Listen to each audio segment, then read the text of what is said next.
Wilujeng enjing para wargi di lebet Gusti Yesus. Renungan urang kanggo dinten ieu nyaeta bab anu ka-11. Parantos rengsek. Sadayana dosa unggal jalmi parantos ditanggung ku Gusti Yesus Kristus dina kayu salib. Seolah-olah eta mangrupi dosa anjeunna nyaliran. Sadayana kanyeri sareng siksaan anu kedah dirasakeun ku unggal jalmi di neraka parantos dirasakeun sareng kaalaman ku Gusti Yesus dina salib. Seolah-olah anjeunna mangrupi jalmi anu doraka. Sadayana rasa kanyeri sareng siksaan anu langgeng anu sakedahna dirasakeun ku urang di neraka parantos dikucurkeun ka Yesus salami 3 jam sangsarana dina kayu salib. Sawaktos Yesus Kristus parantos ngalangkungan siksaan dosa manusa rengsek, anjeunna ngalahir geus tutas. Ia ditulis dina Yohanes 18 ayat 30. Sanggeus anjeunna ngaraosan tuluy ngalahir geus tutas. Kecap geus tutas anu diucapkeun ku Yesus ieu nyaeta bahasa Yunani anu diwangun ku hiji kecap teteletsai anu digunakeun kanggo ngarengsekeun ngalunasan hiji transaksi. Hartos sanesna nyaeta lunas. Ia ngandung hartos yen misi sareng tujuan anu kedah dilakukeun ku Yesus di dunia ieu parantos rengsek. Upah dosa teh nyaeta maot. Eta parantos dibayar. Sadaya dosa-dosa manusia parantos rengsek di kayu salib. Dosa urang kapungkur anu ayeuna sareng kapayun parantos dibayar lunas. Panginten urang reuwas yen Yesus parantos rengsek mayar sadaya dosa urang, kalebet dosa-dosa urang di waktos kapayun. Akal pikiran urang tangtos naros. Nah tiasa Yesus mayar sadaya dosa urang anu bakal datang. Samentawis dosa-dosa eta teu acan dilakukeun ku urang. Salaresna urang hilap yen Gusti Allah Maha Uninga sareng parantos ningal urang 2000 tahun sateu acan urang aya.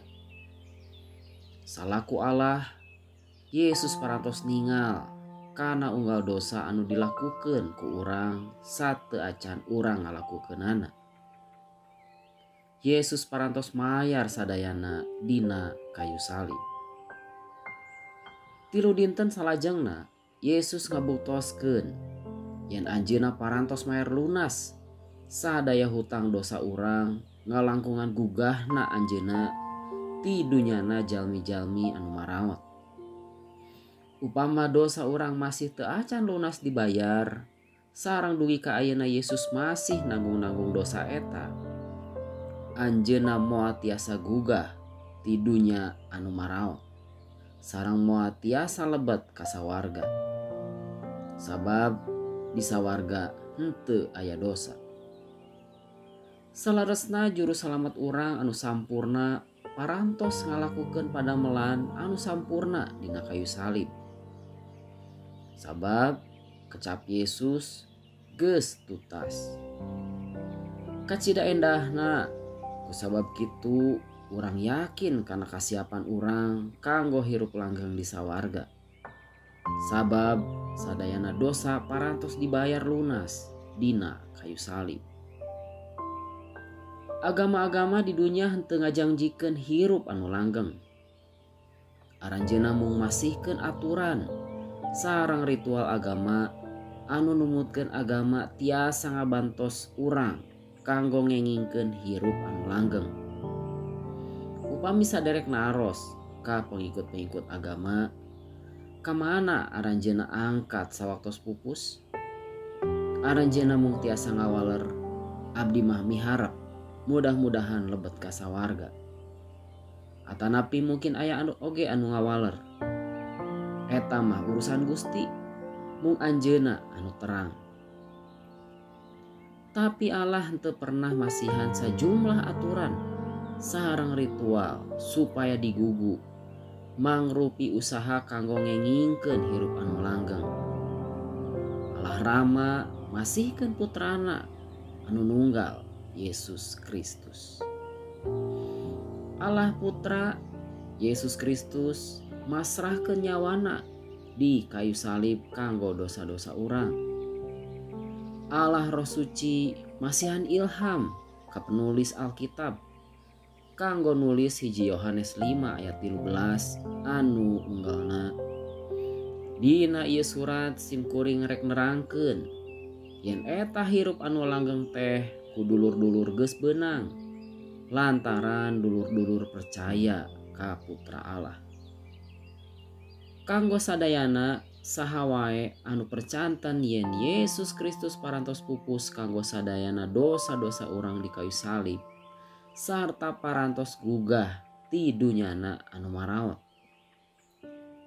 Hiji Yohanes 5 ayat 13 masihan terang yen urang kenging hirup anu langgeng hartosna langgeng salalamina. Istilahna dina waktos urang percantan kana padamelan Gusti Yesus anu sampurna di kayu salib, urang bertobat tina sadaya dosa sarta muka manah kanggo nampi anjeunna janten Gusti sareng juru salamet urang secara pribadi. Nyati saprak harita urang api milik hirup anu langgeng keur salalamina. Upami hirup anu langgeng tiasa diical, tangtos sanes hal anu langgeng. Aya oge jalmi anu percanten, upama aranjeunna kaicalan hirup anu langgeng, sawaktos aranjeunna lebet kana dosa. Aranjeunna percanten, sawaktos aranjeunna nampi Yesus salaku juru salamet, mung dosa-dosa anu parantos kalangkung anu dihapunten. Aranjeunna percanten, sawaktos aranjeunna ngalakukeun dosa deui, pasti kaicalan kasalametan. Aranjeunna henteu percanten, yen sadayana dosa-dosa aranjeunna parantos dibayar ku Yesus dina kayu salib. Dosa kapungkur, dosa ayeuna sareng dosa kapayun. Aranjeunna henteu tiasa paham kana kanyataan yen Yesus mampu mayar dosa-dosa aranjeunna di waktos kapayun. Sabab dosa-dosa eta masih teu acan dilakukeun ku aranjeunna. Aranjeunna hilap yen Yesus pupus dina kayu salib 2000 tahun kapengker. Aranjeunna masih teu acan lahir, samalah teu acan ngalakukeun dosa hiji-hiji acan. Namung Yesus dina kayu salib sawaktos anjeunna rengse mayar dosa tiap-tiap manusia anu pernah aya sareng jalmi anu bakal aya di bumi. Yesus ngalahir geus tuntas. Sabab Yesus parantos mayar sadayana dosa-dosa urang. Ku kituna urang siap kanggo patepang sareng Allah anu suci. Sawaktos nafas terakhir ku urang dilepaskeun di bumi ieu, urang tangtos yakin yen urang bakal narik napas salajengna sasarengan sareng Allah. Sabab janji Yesus nyarios upama urang percanten ka anjeunna, urang henteu binasa. Parantos jelas naon anu disebatkeun dina Rum 6 ayat 23. Upah dosa teh maot. Sabalikna ari karunia Allah mah nyaeta hirup langgeng sarta ngahiji jeung Kristus Yesus Gusti urang. Salira jasmani urang pasti binasa, tapi urang moal binasa. Sadayana anu parantos percanten sareng nampi Yesus halaku juru salamet pribadi, henteu tiasa ngalaman pupus. Aranjeunna mung angkat wungkul tina kahirupan di bumi ieu, angkat ka kahirupan anu salajengna di sawarga. Salaresna sadayana manusia anu parantos nampi Yesus salaku juru salamet pribadina moal aya di neraka tapi di sawarga. Ngawitan di bumi salajengna di sawarga. Henteu aya jarak antawis kadua bagian antara hirup anu kadua ieu. Kasalametan sanes dumasar kana padamelan sae anu ku urang lakukeun. Kasalametan urang dumasar kana karya anu sampurna ti juru salamet anu sampurna nyaeta Yesus Kristus. Nah saderek percanten yen saderek moal binasa. Kalimah piwuruh kanggo urang sadayana, juru salamet urang anu sampurna parantos ngalakukeun padamelan anu sampurna dina kayu salib. Hatur nuhun saderek sadayana, wilujeng patepang deui dinten enjing. Gusti Yesus ngaberkahan.